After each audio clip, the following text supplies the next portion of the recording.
तो Josh Hazlewood की होने वाली है वापसी और क्या रोमारियो शेफर्ड खेलेंगे आईपीएल 2025 का प्लेऑफ्स आरसीबी के लिए? चलिए बताता हूं। सबसे पहले न्यूज़ की बात करते हैं। मिचेल स्टार्क जो है वो वापस नहीं आने वाले हैं। जी हां, ये न्यूज़ कंफर्म है कि अब जो है आईपीएल 2025 के लिए मिचेल स्टार्क वापस नहीं आएंगे और वो नहीं खेलेंगे। ये हर बार का है मिचेल स्टार्क का, हम सबको पता ही है। अगर थोड़ी सी भी उनको जो है मतलब ऐसा कहा जाए कि हम नहीं जा सकते या फिर कुछ हो गया, ऐसा हो गया, तो फिर वो आते ही नहीं है। हर बार का है, हम सबको पता ही है। और इसी की वजह से काफ़ी साल तक तो ये खेले भी नहीं थे आईपीएल, क्योंकि उतना ज़्यादा मनी इनका शायद आईपीएल में नहीं लगता है।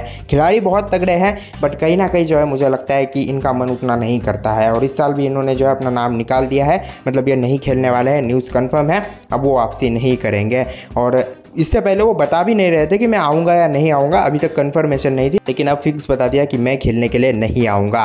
खैर, इसी के साथ हम बात करते हैं नेक्स्ट न्यूज़ की, जो कि होने वाली है दिल्ली कैपिटल्स को ही लेकर। तो फैफ डु प्लेसिस के बारे में भी न्यूज़ निकल के आ रही थी कि वो नहीं खेलने वाले हैं दिल्ली कैपिटल्स के लिए बाकी का सीज़न। लेकिन फैफ डु प्लेसिस को आईपीएल खेलने में मज़ा आता है और कभी भी ऐसा नहीं हुआ कि फैफ डु प्लेसिस ने कहा हो कि मैं आईपीएल नहीं खेलूँगा। तो इस बार भी वापसी कर रहे हैं और लगभग रीज्वाइन हो भी चुके हैं। मैं आपको बता दूँ, न्यूज़ यही है कि वो रीज्वाइन हो चुके हैं और दिल्ली कैपिटल्स के लिए जितने भी मैचेस रह गए हैं खेलने वाले हैं। दैट इज़ मुझे लगता है बहुत तगड़ी न्यूज़ है दिल्ली कैपिटल्स के फैंस के लिए, क्योंकि पहले ही उनके मिचेल स्टार्क चले गए हैं। तो मुझे लगता है, और जैक फ्रेजर मैकग्रैथ भी, तो फैफ डु प्लेसिस की बहुत ज़्यादा ज़रूरत थी।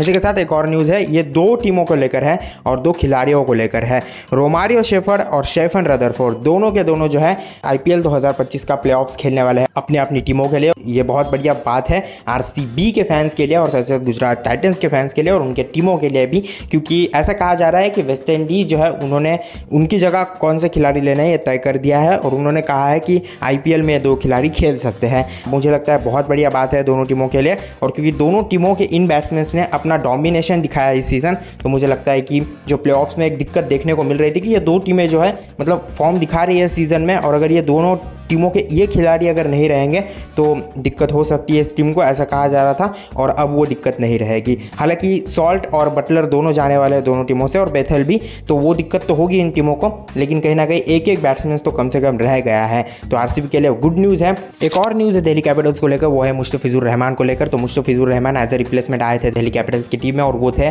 जैक फ्रेजर के रिप्लेसमेंट के तौर पर। अब इन्होंने जो है इनको साइन किया था, क्योंकि मिचेल स्टार्क वापसी करेंगे नहीं करेंगे इनको पता नहीं था, तो इसकी वजह से इनको साइन किया था। अब दिक्कत इस टीम को इसकी वजह से होगी क्योंकि मुस्तफिजुर रहमान को सिर्फ और सिर्फ 6 ही दिन वो खेल सकते हैं, और मतलब वो 18 से लेकर 24 मई तक खेलेंगे आईपीएल को, उसके बाद नहीं खेलेंगे।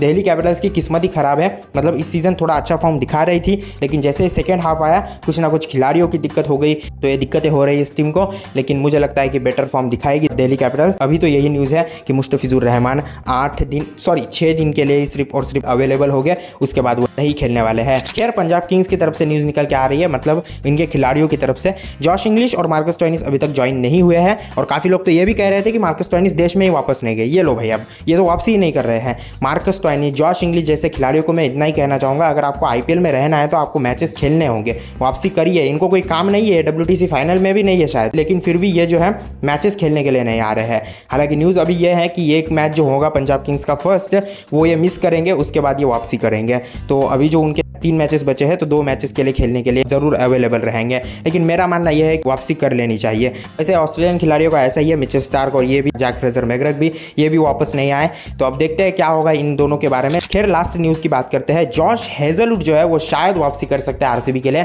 और इससे बड़ी न्यूज़ मेरे हिसाब से कोई नहीं हो सकती है, क्योंकि आरसीबी को प्लेऑफ्स में इनकी ज़रूरत है। और दूसरी बात ये है ना कि जैसे हमने देखा कि रोमारियो शेफर्ड भी वापस आ रहे हैं, तो आरसीबी के लिए इस लक जो है बहुत बढ़िया चल रहा है, और कॉन्टैक्ट पे कॉन्टैक्ट हुए तब जाके जो है जॉश हेजलवुड शायद माने हैं। और मेरे हिसाब से उनको इंजरी थी इसीलिए वो नहीं खेल रहे, वरना तो उनको आईपीएल खेलने में बहुत ज़्यादा मजा आता है। जैसे कि पैट कमिंस, ट्रेविस हेड, इनको भी खेलने में बहुत ज़्यादा मजा आता है आईपीएल में, वैसे ही जॉश हेजलवुड है। बहुत ही बढ़िया है खिलाड़ी। अब अगर आपका पर्पल कैप के लिस्ट में रहने वाला खिलाड़ी अगर आपकी टीम में वापसी कर लेता है ना, वो भी इस बड़े स्टेज पे फाइनल सेमीफाइनल में, तो मुझे लगता है आपको बहुत ज़्यादा मदद मिलेगी। और जॉश हेजलवुड जैसा खिलाड़ी आपकी टीम में है तो बढ़िया बात रहेगी। खैर, इस वीडियो में बस इतना ही, कि जितने भी न्यूज़ आएगी या कुछ भी कंटेंट होगा तो वो मैं डालता रहूँगा चैनल पे। तो चैनल को सब्सक्राइब, वीडियो को लाइक जरूर कर देना। मिलते हैं नेक्स्ट वीडियो में। Thanks for watching.